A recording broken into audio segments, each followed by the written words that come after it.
Bonjour à toutes et à tous et bienvenue à ce tutoriel qui vise à découvrir Tour of Heroes. C'est une application toute simple qui a été développée avec Angular, le quadriciel développé par Google, qui permet de développer des applications monopage ou applications single page en anglais. Ce que je vous propose de faire, c'est de regarder cette application-là pour voir comment elle fonctionne. Puis par la suite, je vais vous présenter quelques éléments importants pour bien comprendre les concepts derrière cette application-là. Puis par la suite, on va plonger dans le code pour découvrir les templates, les components, les modules et tous les éléments importants pour pouvoir développer une application Angular. Donc si ça vous tente, on va débuter par un survol de l'application Tour of Heroes.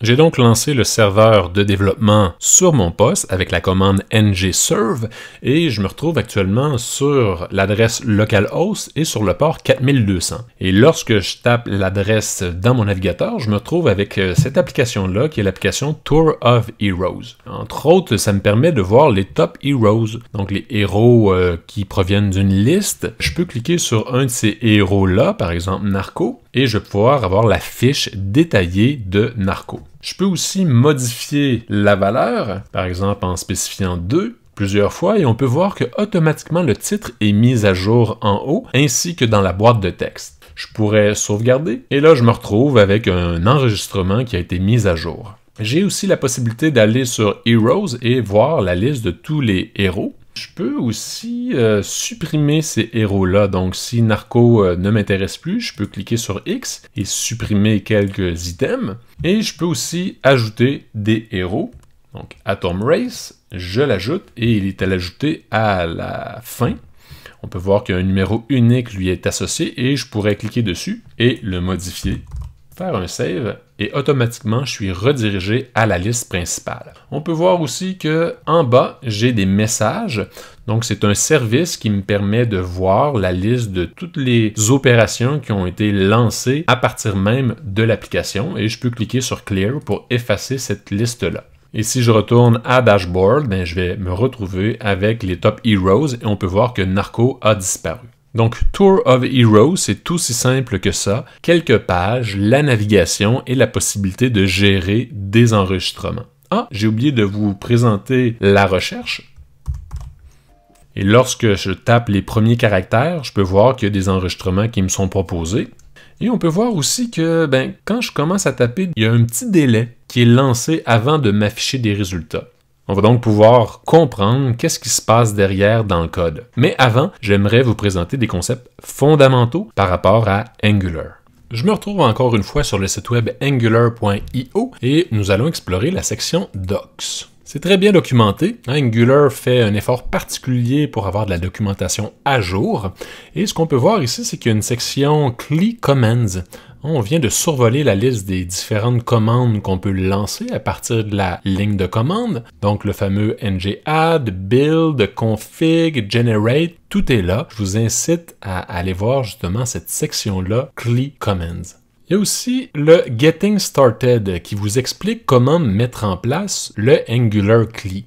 On vous dit ici que c'est nécessaire d'avoir Node.js et le gestionnaire de paquets NPM, puis par la suite qu'on peut lancer npm install pour pouvoir installer l'outil ngCLI. Puis après ça, on peut lancer ngnew, spécifier le nom de l'application, etc. Tout est bien expliqué ici. Je vous invite donc à suivre ce tutoriel-là. Puis une fois que vous aurez un environnement fonctionnel sur votre poste, je vous conseille fortement, même je vous incite à aller dans la section tutoriel.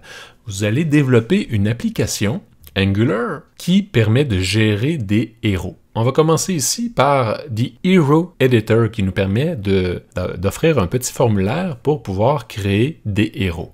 Par la suite, on va vouloir afficher la liste complète de tous les héros créés. Puis par la suite, on va vouloir séparer un component en deux. Un master, donc un principal, un detail pour afficher les détails d'un héros. Par la suite, on va explorer le principe de service. Donc notre objectif, ça va être de prendre la logique qui nous permet de récupérer les héros à partir d'un service web et de déplacer le tout dans une classe service. Vous allez explorer le système de routing ou de routage, c'est ce qui est en lien avec l'URL.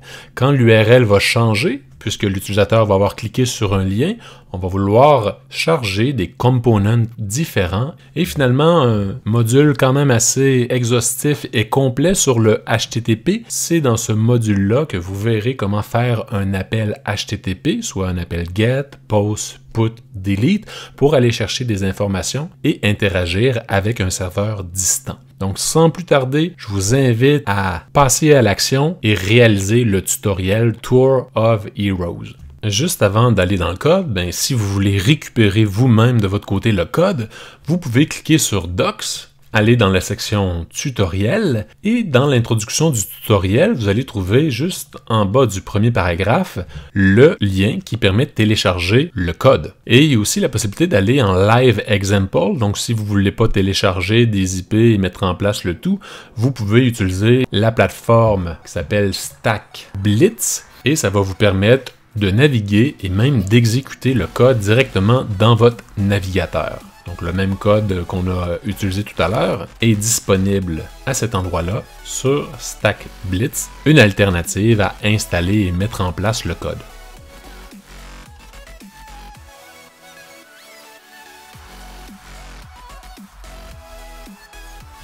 Je me retrouve donc dans le code. J'ai téléchargé le tout, j'ai dézippé le tout et je me retrouve dans le dossier SRC où se trouve le code source de l'application Angular. En cliquant dessus, vous allez voir une liste de fichiers et ce que je vous présente actuellement, c'est le fichier index.html.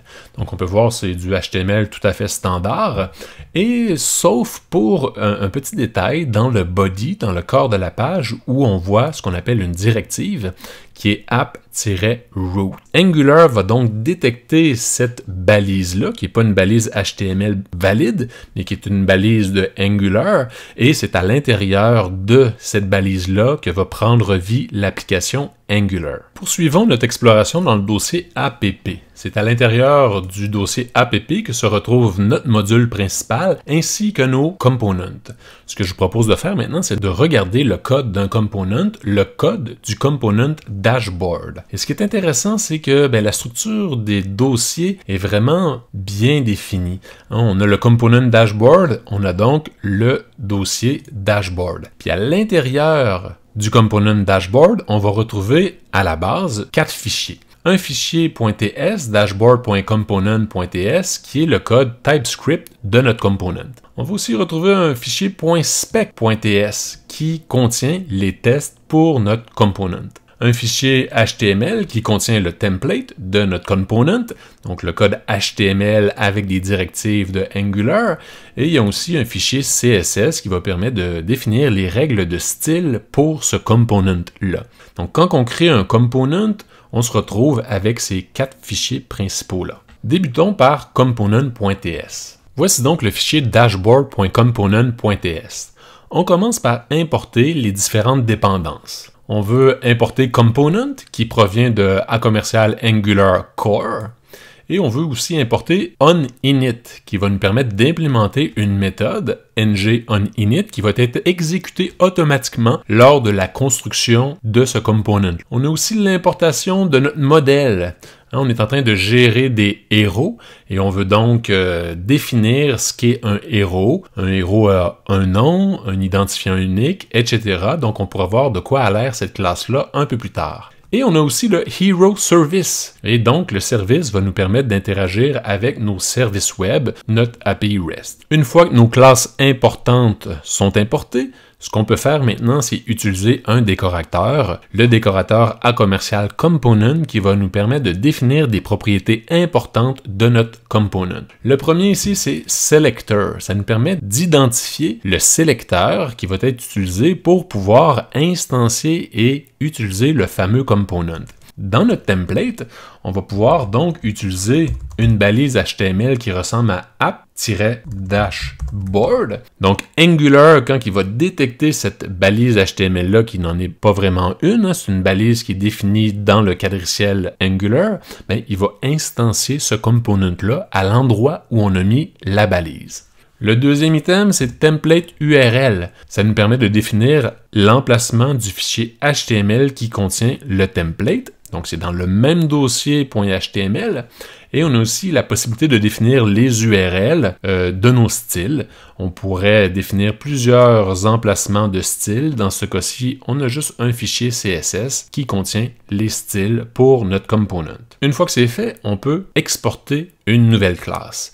Et je porte votre attention sur le nom du fichier. Le nom du fichier, c'est dashboard.component.ts et le nom de ma classe, c'est dashboard avec un D majuscule et component avec un C majuscule. Donc, c'est important de garder ce normalisme-là par rapport au nom du fichier et au nom de la classe. Et ce qu'on peut voir, c'est qu'on implémente l'interface onInit qui va nous permettre de définir une méthode qui doit être exécutée lors de l'initialisation de notre component. Et on peut la montrer tout de suite ici, c'est le ng onInit. Et ce qu'on veut faire automatiquement, c'est obtenir les héros parce qu'on est dans un dashboard et donc c'est logique de charger automatiquement les héros qui vont apparaître dans notre dashboard. Maintenant, analysons la ligne 11. C'est la déclaration d'une variable, d'une propriété du component. Dans ce cas-ci, on l'a nommé Heroes, c'est la liste de tous mes héros, de tous les héros pour le dashboard. Et ce qu'on peut voir ici, c'est qu'on a la syntaxe 2 points et on définit le type de cette variable-là. On est en TypeScript et TypeScript permet de typer nos variables. Comparativement au JavaScript, il n'y a pas possibilité de définir le type initial d'une variable, mais en TypeScript, on peut le faire. Ça va donc nous permettre de détecter des erreurs de typage. Et ce qu'on peut voir ici, le égal, ça nous permet de dire que le tableau initialement des héros est un tableau vide. À la ligne 13, maintenant, on a le constructeur. Le constructeur est appelé automatiquement lors de la création du component et cette fois-ci, l'injection de dépendance est utilisée. Le component, pour bien fonctionner, a besoin d'un service parce qu'on utilise un service qui se nomme Hero Service qui va nous permettre d'aller récupérer la liste des héros à afficher dans ce component-là. Et on se souvient qu'on a importé préalablement ce service-là à la ligne numéro 3. Et donc, on déclare une donnée membre privée qui va être utile seulement pour notre classe. On le nomme Hero Service avec un H minuscule et c'est de type Hero Service. Le patron de conception injection de dépendance de Angular qui va aller chercher ce fameux service-là qui a été enregistré préalablement et qui va l'importer dans ma classe. Et ce qu'on peut voir, c'est qu'habituellement, on est comme habitué à l'intérieur du code du constructeur de pouvoir prendre ce qui a été envoyé au constructeur et le mettre dans une variable privée qu'on a déclarée en haut. Là, il y a une petite particularité, c'est qu'on peut tout simplement déclarer la visibilité de cet élément-là à l'intérieur même des parenthèses du constructeur. Et donc, on va pouvoir accéder au Hero Service à partir de nos méthodes. Et on le voit ici, justement, dans la méthode getHeroes. Donc, getHeroes ici, c'est une méthode qui va être utile pour notre component. On peut voir que le type, dans ce cas-ci, c'est void. Cette méthode-là ne retourne rien, mais elle va mettre à jour une variable. Et à l'intérieur de cette méthode-là, on appelle, grâce au mot-clé 10, le service qui a été injecté dans le constructeur, qui se nomme Hero Service. Donc, on peut voir ici que c'est la même classe. Et on appelle une méthode du Hero Service qui s'appelle getHeroes, qui nous permet de récupérer tous les héros enregistrés dans le service. Puis par la suite, on va faire un subscribe. On veut s'enregistrer si on veut. On veut pouvoir être au courant des modifications. Donc, qu'est-ce qui va se passer? C'est que lorsque getHeroes va avoir fait son travail, aller récupérer les données du service web situé sur Internet, nous, on va vouloir être informés des données qui viennent de parvenir à l'application avec subscribe. Et là, la syntaxe est un petit peu, je dirais, spéciale avec le fat arrow ici et la variable heroes. Donc, je m'enregistre pour récupérer les héros. Donc, éventuellement, dans un temps X, je devrais récupérer la liste de ces héros-là. Donc, une fois que la liste est disponible, je vais la récupérer dans cette variable-là. Puis après ça, ce que je veux faire, c'est prendre cette liste-là et l'entreposer dans ma propriété, à la ligne 11, ma propriété Heroes. Donc ce que je vais faire, c'est que je vais dire this.heroes est égal à heroes. Et le heroes correspond au heroes qui a été récupéré suite à la méthode subscribe. En résumé, j'ai utilisé le principe d'injection de dépendance pour dire à Angular, j'ai besoin d'un service qui s'appelle HeroService. Ce service-là est maintenant disponible au component et je peux donc l'appeler à l'intérieur de la méthode getHeroes pour récupérer les héros. Donc en utilisant this pour pointer sur la classe actuelle, .HeroService, le nom de la classe qui a été injectée, et à l'intérieur de ce service-là, il y a une méthode qui s'appelle getHeroes qui me permet de récupérer les héros. Et donc, je veux m'enregistrer pour savoir lorsqu'il va y avoir des changements sur cette liste-là des héros. Une fois qu'il y a des changements, on va m'injecter, on va m'envoyer la liste des héros.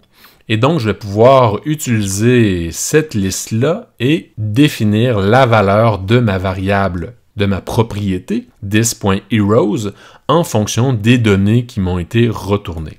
Et c'est un peu confus, hein? C'est pas toujours facile de voir les héros un peu partout, mais j'aurais pu ici renommer ici H pour Heroes, et on peut voir ici que il y a une erreur qui est détectée parce qu'il n'a pas trouvé justement la variable Heroes. Donc avec H comme ça, c'est la liste des héros qui me sont retournés. Et ce que je vais faire, c'est mettre à jour ma propriété Heroes ici, donc en utilisant this.heroes, et je suis capable de faire égal pour dire, OK, le H qui est ici, la liste des heroes que je viens de recevoir, je vais vouloir faire un slice dessus pour retourner seulement 5 items dans ma liste de héros, ou plutôt 4. Donc, suite à ça, à l'intérieur de ma propriété heroes, je devrais avoir une liste qui contient des héros, et plus spécifiquement 4 héros.